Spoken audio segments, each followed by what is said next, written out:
To think something so small can connect you to everything that matters. When your life and all you love are on the line. When every second counts in the emergency room, providing immediate access to your medical records. Because Bob has trouble remembering all his medications. Because I'm in love with my kids' kids. Because now I'm looking out for both of us. Because I have diabetes, but it doesn't have me. Because I spend my life in the ER trying to save yours. There is no credible cause for concern about implanting these tiny microchips under your skin. There's been over 10 million pets in 15 years that have had this microchip without any problems. The morph of where we're going to put that chip. Stockbroker Robel Johnson is one of the pioneers. Today he's having a chip implanted in his arm. Okay. Now you're going to feel a little pressure. Okay. If ever he becomes an emergency patient, he can be instantly identified. Yeah, how did that feel? Fine, that's fine. Okay, great. Doctors think it will soon be as commonplace as vaccinations. You're chipped. You should play that number today. The scanner powers up, wave it over the arm, pulls up the unique 16-digit identification number, and through a serial port that's at the bottom of the scanner, it goes to a computer or a laptop, where immediately my picture, my driver's license information, and my relevant medical records would pop up on the screen. Instead of GPS bracelets, convicts would be forced to have a device implanted. Instead of ankle bracelets, sex offenders might have something like this, implanted. Parents are putting these chips in kids in Mexico, where there's a higher risk of kidnappings. The scanners are put up at airports and bus stations, so if a chipped child is there, police know. I think it's good because it's really fast, the queues go quicker so that you don't have to spend all break queuing up for the food. Your parents can pay online and you don't have to worry about losing your money or getting it stolen or anything.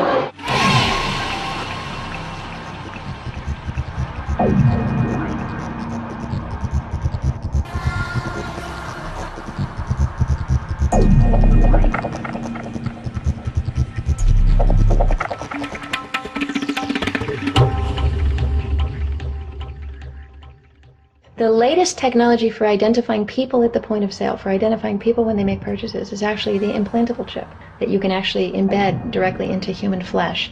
It's a tiny glass capsule about the size of a grain of rice. It contains an RFID computer chip.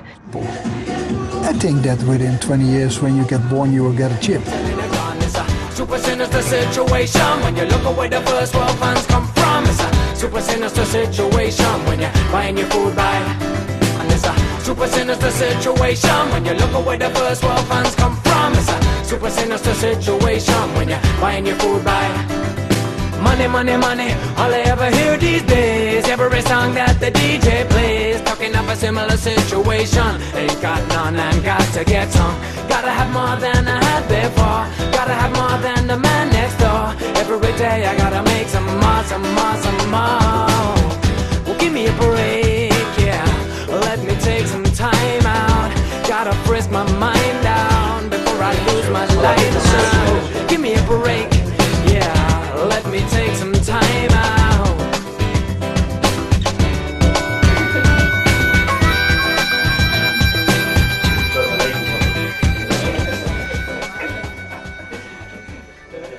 You know, there is an increasing amount of support for a microchip for buying and selling. Some people are kind of saying that people are going to be forced to take it, but I think eventually people will be queuing up themselves and taking it. I would not have a problem at all if they wanted to put a microchip in me to help out with any kind of medical security, anything. I'd be fine with it. I saw my thing about the money and banking. I hope in the future I can take one in my right hand. I think it's very cool actually. It's a cool concept. If I was to have a microchip which would benefit me on a personal level, I wouldn't have any problems with the ramifications. Like for instance, if I had a microchip which would allow me discounts, say on like toll roads or purely financial reasons, which was exclusive for that, then I'd have no problem. I got chipped. My whole office is getting the chip. I already got the chip. I've got the chip. We got the chip. Now, the points that are most being used to sell the implantable microchip to people are causing a lot of fear and paranoia amongst conspiracy theorists. You know, fears like giving the government too much control. They're trying to bring in the RF chips as a form of control to all of us human beings. If you don't do as you're told, if you don't conform to the authority, you don't conform to controls, you will have your chip turned off and you will not have anything. And if they turn that off, you can't go into shops, you won't be able to get into the doors, all electronically. The idea of having one as a thin edge of a wedge as a way of social control and monitoring, I think that's very, very dangerous. When I read the book with Barry Smith, it brought up for me the significance of the Antichrist and controlling of people. That's what it brought up. Second, yeah, the Antichrist. You know, you see these fictional movies and you see their implants and it controls you. First, we take a gloomy, dissatisfied woman. We locate her brain. We insert a few nano chips. Finally, we enhance her to fit the ideal specifications. Welcome to the future. It's a really scary prospect. I'm sorry. Really scary. Well, I think they're worried about the wrong thing. They're panicking, like, about the wrong stuff. We've come to accept that kind of technology in the past, things like Social Security and credit cards. That was always a concern there, but now people have just come to accept it. I think they'll do the same thing with microchip implants. Personally, I feel that these fear merchants, they do their own cause a disservice. I mean, it's not some tyrant from outside that's going to control us. It's our own inner tyrant, our own greed, that's going to lead us to line up for something like a microchip. When talk turns to the microchip implant being used for buying and selling, control or no control, I think most people would change their story. I feel very strongly that I would say no, but when it comes to you can't travel, or maybe you can't get a job, or you can't get social services, I think that was pretty disturbing, because that's the point at which most people are going to, even if they wanted to say no, might feel forced to say yes. Are there any conditions under which I would allow myself to be microchipped? I don't think so. So basically what you're saying is either you're in this monetary system with the microchip monetized system, or you're outside of that system, and you're asking me is what would I choose? You take the blue pill, the story ends. You wake up in your bed and believe whatever you want to believe. You take the red pill, you stay in Wonderland, and I show you how deep the rabbit hole goes. Well, you know, that's a difficult question, because we all like creature comforts, you know, we all like to have a house. My biggest theory is that it's not ever going to be implemented. I think it's very scary what you're talking about with that company, that it put it in your hand and, you know, might get to that point where you need to have that or you can't buy anything, and I think it's very, very scary. I would hope that this company, that it wouldn't get pushed to the point you were talking about, but yeah, that's all I have to say. If it was an essential to life, which again I hope it would never be, I would put it in my body, but I would hope it never would come to that point. Would you take the very chip? No way, no, no. Well, if I had to have one to participate within the community, well, for the well-being of my family, I might be forced to, yes. But I'm hoping it doesn't get to that. Okay, with the Verichip, I would not take it on. I think if it got to the point where if you didn't have a Verichip in you, then you couldn't work, you couldn't earn money, you couldn't pay rent, I guess then there's not much choice but to conform and to go with it. But I don't see that would happen anytime soon, I don't think anyway. I've noticed when it starts costing people personally, you know, i.e. that they won't be able to buy or sell, the penny drops. They go into denial, and they don't even want to face the fact that they've surrendered already. I mean, it's like they've just caved in, but they don't even want to face it. And that's really disturbing. Yeah, the issue that concerns me the most on that is just money in general. You know, whether it's a microchip implant for buying or selling, or just plain cash, people are too dependent on it, and the vast majority of society have more faith in money than they do in God. Yeah, there used to be a lot of talk about the mark of the beast in the churches, but it doesn't seem to be any more of that. I'm a Church of England. My particular church have not discussed about the mark of the beast. The Church of England, I think they're more very politically correct, and they don't want to tread on people's toes. I'm Assistant Minister of Grace Church, Dulwich. Yeah, I wouldn't have a problem with buying or selling or using money in this way. I personally don't have a problem with this idea of having a microchip put in your arm as a sort of, I don't know, credit card that you can buy and sell in clubs or go down to Sainsbury's and buy your food. No, I would not have a problem with that as a Christian. I think you can worship Jesus Christ whilst at the same time having a mark in your arm, yes. I'm aware that some Christians would consider that a cashless society is a kind of answer to a prophetic text we find in the book of Revelation, that no one can buy or sell who does not have the mark. So it could be, well, if you don't have the right credit card or something else, a chip somewhere, you are lost.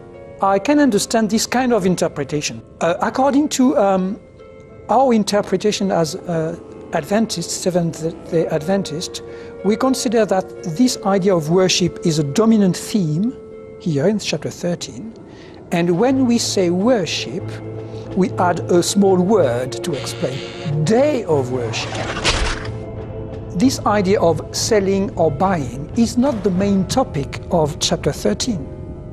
We would consider that the Sabbath, that is Saturday, is the day of worship of the believers, the children of God, and there is another day, which is the Sunday, all right? The mark of the beast would be, okay, you go for the Sunday. The mark of the beast is the Sunday worship. If I was given a microchip to shop and to do what I have to do with, I'll accept. It won't be the mark of the beast. The mark of the beast is when you go against God's holy day. My church has discussed the microchip. When it's given out, if it has nothing to do with the law of God, it can be received and used.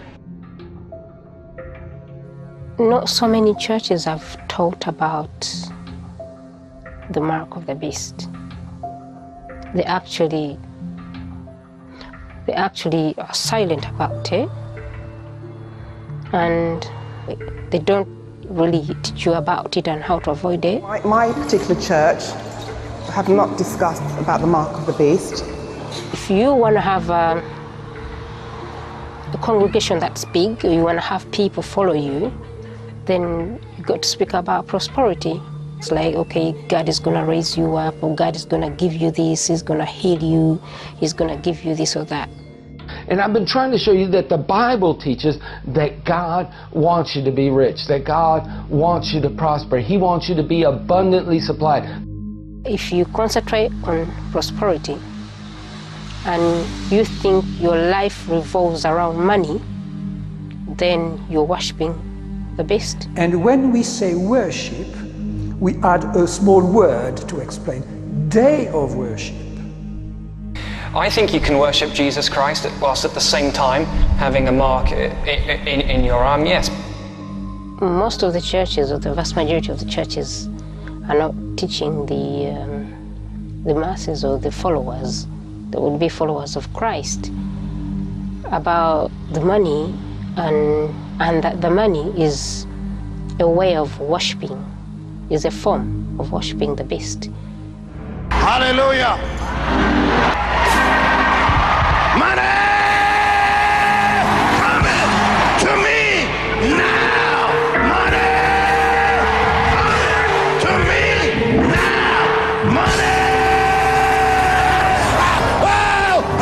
hold this money. Woo!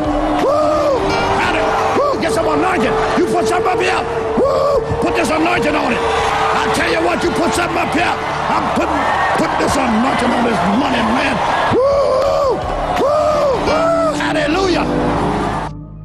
Club 700 has actually had Very Chip on, who have basically stated, look, this isn't the mark of the beast because it has not been mandated by government. Yeah, it's interesting that we now have something that matches the prophecy in the Revelation about the mark of the beast. You're talking about a chip that goes inside your hand and you use it to buy or sell. Now that's ironic. It's clear that it's no longer some kind of fanciful imagination, but churches have totally lost interest all of a sudden.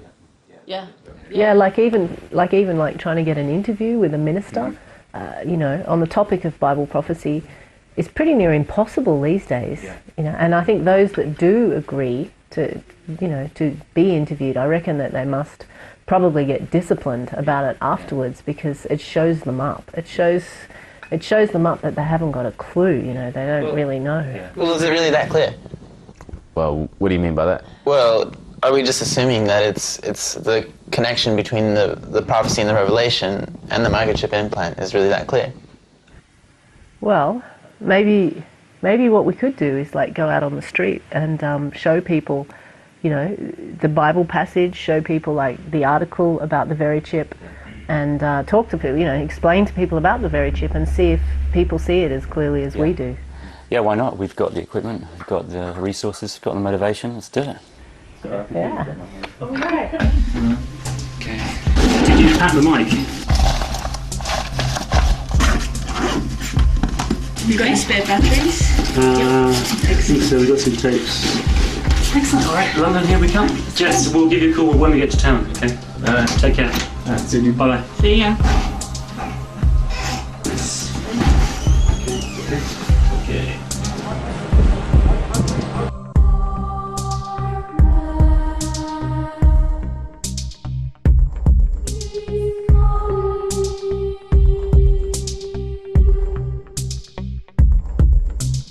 We're here in Catford in southeast London, and we're wanting to ask people directly, people from different backgrounds, about whether they're aware of this development towards the cashless society using microchip implants.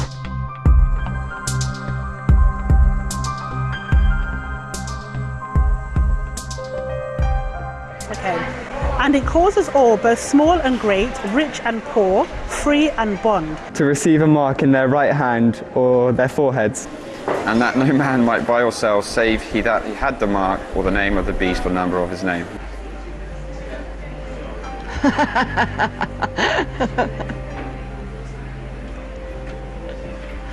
It's just a book, isn't it? I haven't got a lot of time for the Bible. To me, that's just words. Doesn't really mean anything, you know. The Bible clearly lets us understand that the mark will be for trading, for buying, for selling. The choice will be, are we willing and ready to die for what we believe in? And if it means to die and to not accept the mark, then that is what will have to be done. It seems to me that some people think it just makes sense to have a chip rather than be something to do with the Bible. Sure. Can you see any link at all? With well, that passage and obviously, that? but I think it's a Possibly. major coincidence. I don't think it's possible that someone 2,000 years ago could have prophesied about any scientific developments today. I don't think God has any place in science. So is it trying to say is that if you have that in your body, that you maybe you're showing the mark of the... It's not. I don't really believe in coincidence so much. I just disagree. My personal opinion, I just don't think that has any relation to what the financial system is. Why they would put it into barcodes? The number, how that number has any relevance? If it did, it could be coincidental. But if there was some, I don't know, allegiance within the secret allegiance of the financial system around the world who are doing whatever to do this, I think there's a lot easier ways to do this and track our information and track what we do. To do that by what we do in our cash machine or what we shop at Tesco's. Yeah, it was really interesting seeing the various reactions, and you could see that even the people who argued against the connection, like were aware that it was like a huge coincidence, as they called it. They just didn't have any answers for it. Yeah, I was also impressed, actually, how many people, you know, just out there on the street had a grasp, had a really good understanding of the whole concept, even though sometimes, they had no religious background at all. Yeah.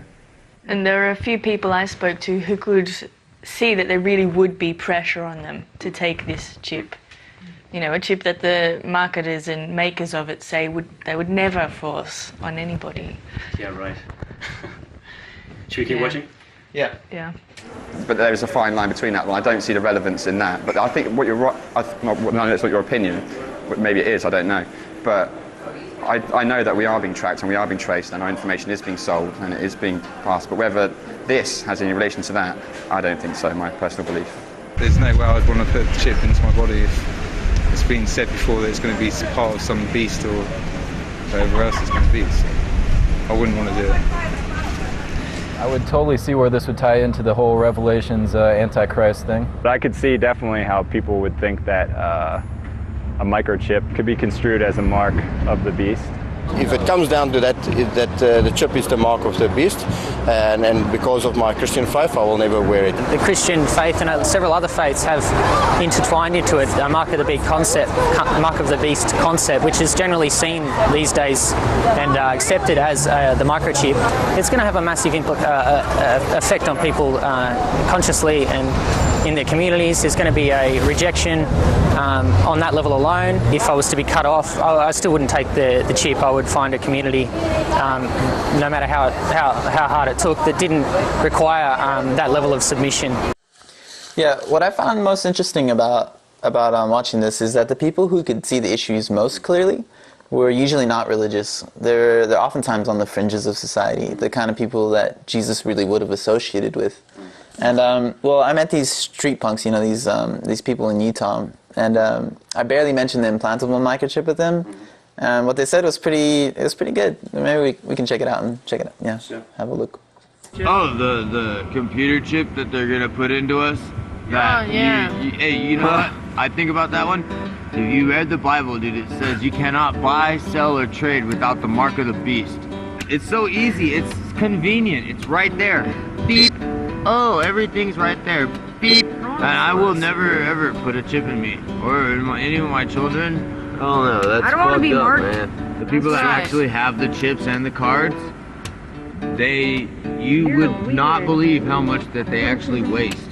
They're actually gonna throw away enough to us unchipped people.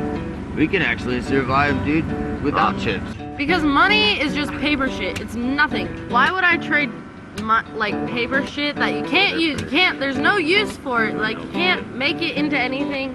You can't grow anything with it. This is not your property. This is property of the United States government, and this is a federal offense. Money, money, money, all I ever hear these days. Every song that the DJ plays, talking of a similar situation. Ain't got none and got to get some. Now you can't even tell it was here. Alright? What is still here is us. Us. Human beings. The people who need to take care of each other instead of taking care of yourself. I met someone at an alternative gathering who was like an atheist, and he did much the same thing. He brought it up without me even mentioning it, as soon as I mentioned the berry chip. And it still just amazes me how people who, you wouldn't even consider to be religious can see the obvious even more than the supposed experts on the Bible. There's an interesting passage in the book of Revelations which talks about the mark that is placed on people, where nothing shall be bought or sold without this mark. I'm not a Christian. I don't even believe in God in the conventional sense of the word. However, as with all ancient texts, the Bible deserves to be looked at carefully and to see if there's anything in it that might be of interest historically. I'm hoping a time when maybe the genuine message of Jesus will come through. Did you see that? Did you see that? I'm hoping for this is an atheist saying, I'm hoping for the genuine message of Jesus to come through. I mean, that is a classic. Yeah, you can imagine Jesus going around and gathering his disciples from people like this, Yeah. They're all a bit radical in one way or another. Hardly a suit and tie amongst them. I don't know a lot about the Mark of the Beast prophecy, and I don't know a lot about this chip thing, but from what you've told me just then, they seem pretty similar. No, I'd never take a chip. I'd never microchip myself. I think it's kind of interesting, like talking about people being chipped in the future. I engage with wild food. Engaging with like the natural world, wild plants, does make you wild in the sense that you want to rebel against standardization, manipulation, control, all these things, which I think people are seduced into because they're being manipulated, because the world is so complicated, it's so stressful. Using plants in that way and relating to people in that way just makes you, you will never be ripe for manipulation. You will always rebel. I'll never be chipped voluntarily. They'll have to hold me down, they'll have to knock me out. Not taking the microchip could end up meaning that you would starve to death. I understand that. I'm not Christian myself, and I'm not that knowledgeable about Revelations, but I know that when they talk of a mark of the beast, it's for buying and selling, and everyone in society must bear this mark to operate and function. But there needs to be some resistance to this agenda. On a practical level, if it does end up that most people have got the microchip and there is a few resistors still out there, I think they will be hunted down. They'll be targeted for elimination. I think I would refuse the very chip under all circumstances, even if there was the threat of imprisonment, the threat of death. People from all religions know that something's wrong in these times. This is the most serious chess game that's ever been played. This game is so cunning, it is so deceptive. You can't say that this is of human origin. It is that in depth. It's the decisions that you make, and whether you succumb to the system and just say, look, the pain and the misery that I'm feeling, I'll succumb to, taking the very chip, and so I can access food. Whereas for me, I'd rather starve and eat rocks before I took it. That is great. It is starting to show that there are actually some individuals out there who've got some character that seems to be so lacking in today's society. The kind of character that would literally be willing to die before doing something that they know is wrong. It seems like a lot of other people, though, have really missed the need to, count the cost. I don't know that they have missed it, though. I mean, how many of them started backpedaling when we raised the question of what will you do when you can't buy or sell? Yeah, the kind of people who have what it takes to refuse the mark, I think they're going to have to be, like, maybe fanatics, if I can say that, like idealists who would be ready to give up everything, change their whole entire lifestyle before they would go against their conscience. Maybe we messed up by not giving people the next chapter in the book of Revelation to read. The one where it really hits home how seriously God views this whole concept of the mark? Well, this guy knows what it's about. You can tell by what he's saying. But let me read it out. It says, "And the third angel followed them, saying with a loud voice, if any man worship the beast and his image, and receive his mark in his forehead or in his hand, the same shall drink of the wine of the wrath of God, which is poured out without mixture into the cup of his indignation. And he shall be tormented with fire and brimstone in the presence of the holy angels and in the presence of the Lamb." Yeah, the Lamb in that passage is referring to Jesus. This isn't the kind of lovey-dovey stuff that most churchgoers would associate with God or Jesus, is it? But it's right there in the Bible. Maybe people should stop telling God how to do his business. And if he says there's going to be a day when he's had enough of mankind's disrespect for him, then so be it. Okay, and let me read on. "And the smoke of their torment ascends up forever and ever, and they have no rest day nor night, whoever worships the beast and his image, and whoever receives the mark of his name." Yeah, from that, it seems that accepting the mark is the point of no return for mankind. And I think we're on the verge of that point right now in human history. Not the line in the sand, it's the line in the concrete. That is where it's drawn. I think that is where the soul is lost. It's as simple as that. It is a choice of serve the mainframe or mammon or whatever you want to call it. But there is obviously a definitive line.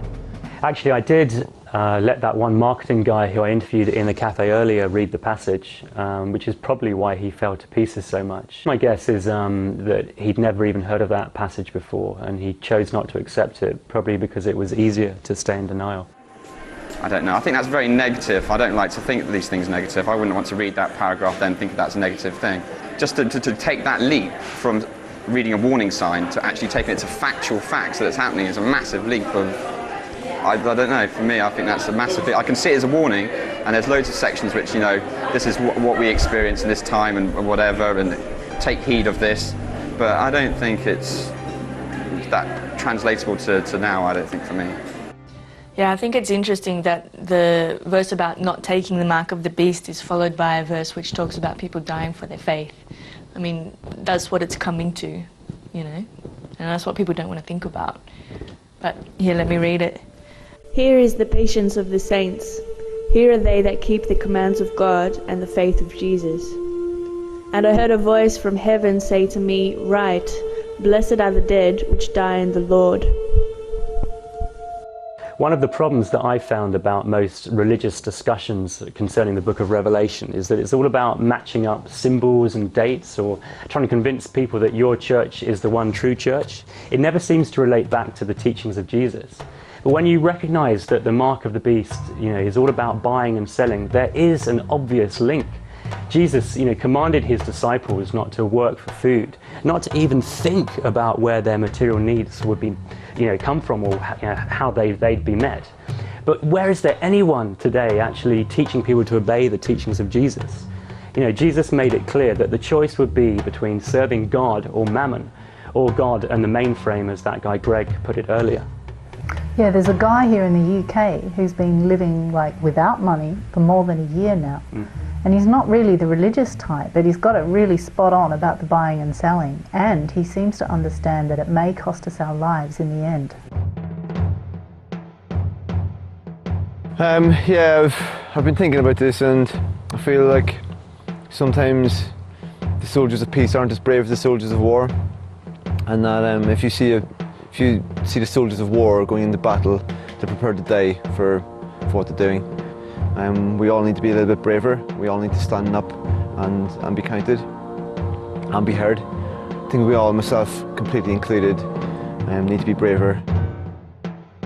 I've been living for the last 12 months without money, where we used to find security in friends and family and the greater communities we lived in. We now see security in notes and coins. When we buy and sell things, we're saying, I'm going to help you, but I want something in return. What better reason to help somebody than the fact they actually need some help? Like, do we actually always need to get something in return? Think about it. Nobody goes to your dad like, well, you know, I've cooked dinner this evening, that's £5. If we all work together, share the resources, not only would it be better for the environment and would we use less resources, it's much better for us as people. Yeah, Mark and some of his friends recently put on an alternative gathering in Bristol, which coincided with Buy Nothing Day. I think it was called the Free Economy Festival, and it was a fantastic day because everything was done for free. No money changed hands, no one was paid for what they did, and even the food itself was free because it was rescued from supermarket bins. Yeah, they fed more than 1,000 people, and there was still food left over. So it was a really good illustration of those what those street punks that you interviewed, Jesse, were saying about how you could survive on what the people throw away. Here's some footage of the gathering. So just here at the Buy Nothing Day Festival, and there's an army of volunteers, as you can see, busily prepping a 3-course meal, which is going to be served later on. So it's great to be a part of this.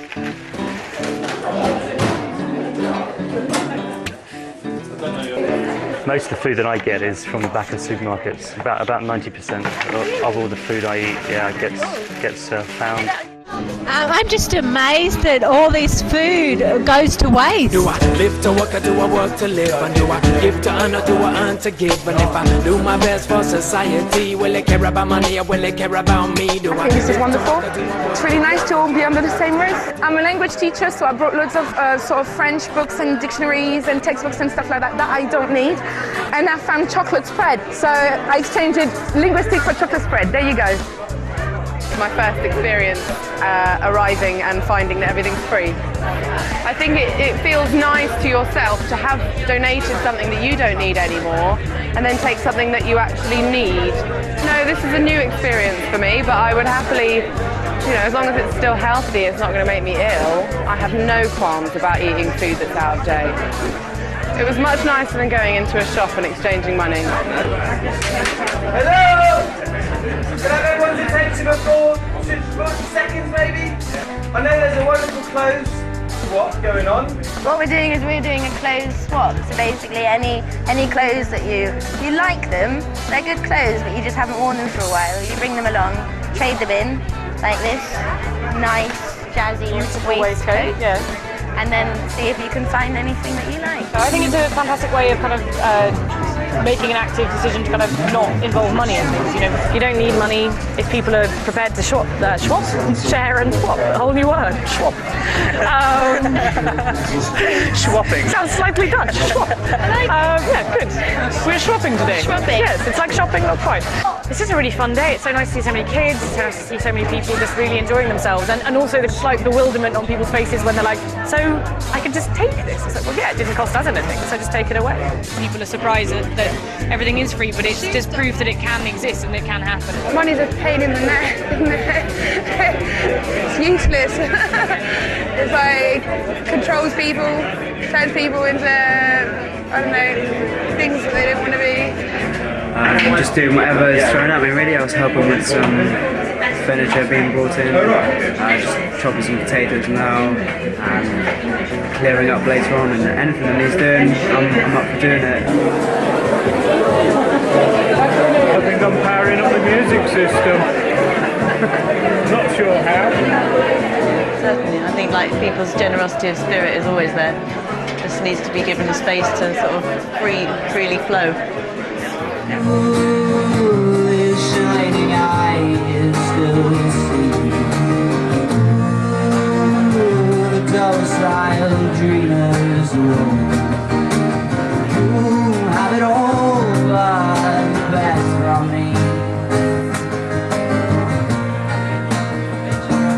We got home, we got barracks and drones, and a rich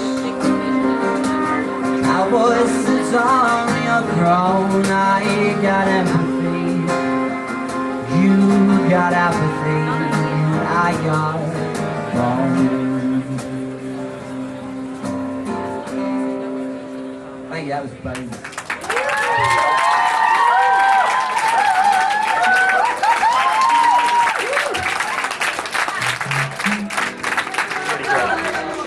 Yeah, it has been a bit overwhelming, to be honest. I felt a bit emotional earlier, just like everybody giving their time for free. Working, these guys work their arse off all day. Like, I haven't seen people get paid a lot of money work this hard, non-stop, relentlessly. There's been a couple of thousand people through the doors here today at some point, and just experiencing living without money for one day. I do think that is a significant point. Which point? Well, the fact that what happened there was just for one day. I mean, people had a lot of fun. We all did.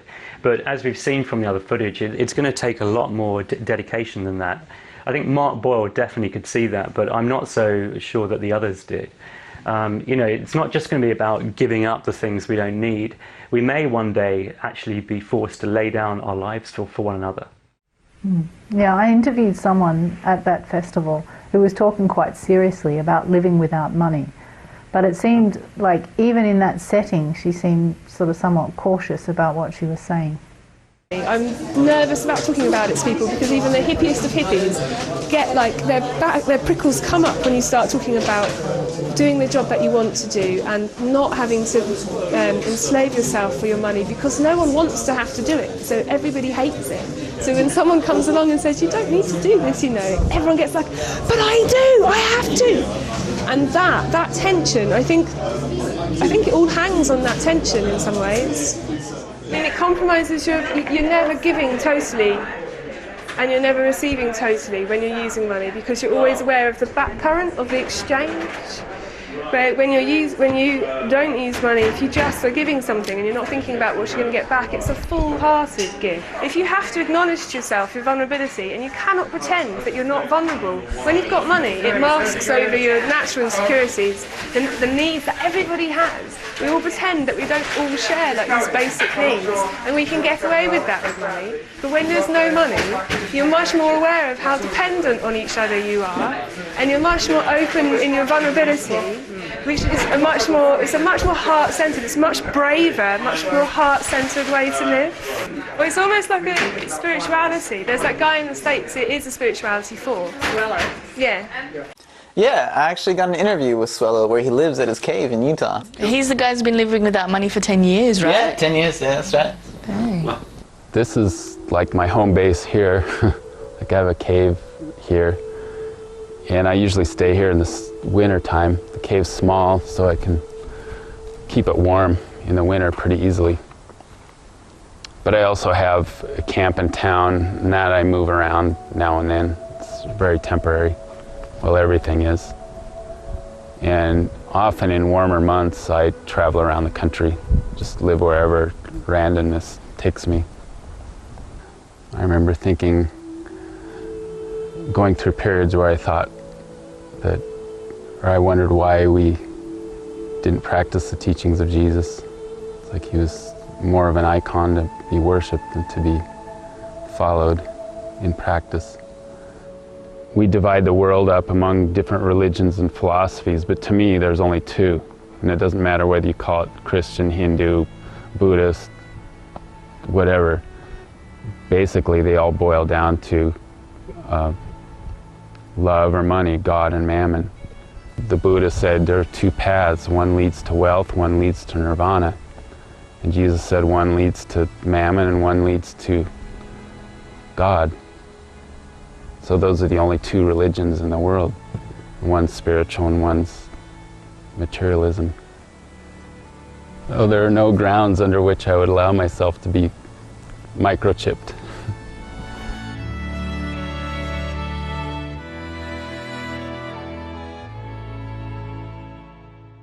Yeah, we interviewed a lot of people about issues relating to this. There was that guy, Andy Hamilton, in Bristol, who's a co-author of the Self-Sufficient-ish Bible. Fergus Drennan, who's a sort of famous wild forager. Greg Nicoletis, who's the founder of the We the People Will Not Be Chipped movement, who works closely with Catherine Albrecht. It's quite a few people. I think that Swello and Mark Boyle represent the two strongest proponents of this message, though. Because I think they have their act together and they're more than just talk. So how do we include what we're doing in the film? Well, the cameras are rolling.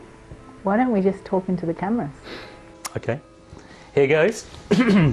So we don't normally live in houses like this. We don't live without money entirely, but we do live without working for money. And as a group, some of us have been living like this for more than 20 years. We get most of our food from the back of supermarket dumpsters. We live and travel in vehicles that run on waste vegetable oil. Yeah, and we use solar panels to get our electricity from. But really we're preparing for a time where we won't be having vehicles at all and we'll be living pretty much like Swello. Yeah, we're training. We're learning how to survive just through faith in God, and we're preparing for a time when people of conscience in the world everywhere are going to have to survive without buying and selling. Some of us will die in the process, but there is a great need for us to be preparing right now. A big part of that preparation is getting the message out to others, like we're doing with this film. But we need to be clear that it's not all about us either. It's about people finding a faith that's bigger than money, and then linking up with others who have a similar kind of vision. There are dark times ahead, but God wants to prepare us for it by teaching us to take the message of Jesus seriously right now, before the axe falls.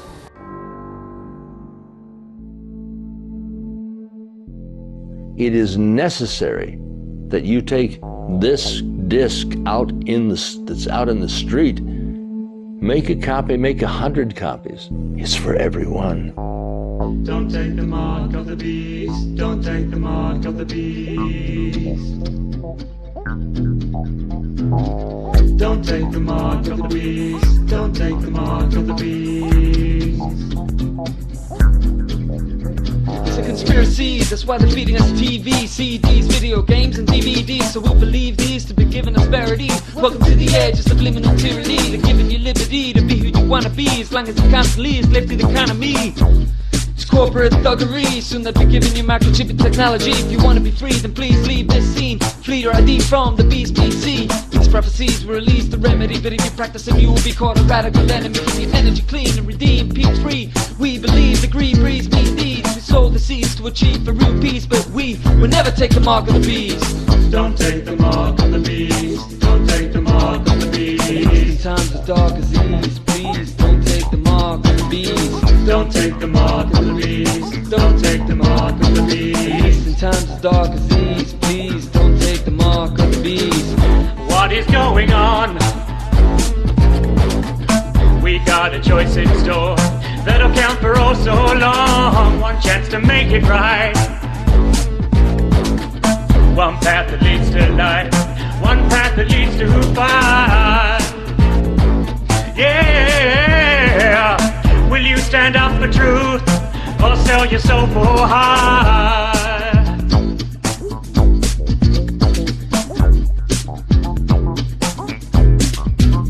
What tricks this? That the barcode is 3 6s fixing it. 3 parallel lines with a 6 in it. Time to open up your eyes, get the scriptures in. The church is paralyzed, so they're missing it. When money's out of lies and no Christians in. They claim to follow Christ, but they're dissing him. They're so busy shouting praise, they ain't listening. I know the picture's grim, it's gonna get worse, but first it's a curse. It's coming upon the face of the earth. The human race will give birth to the worst person, and nerds may even lurk in the church. Is how it works, they try to insert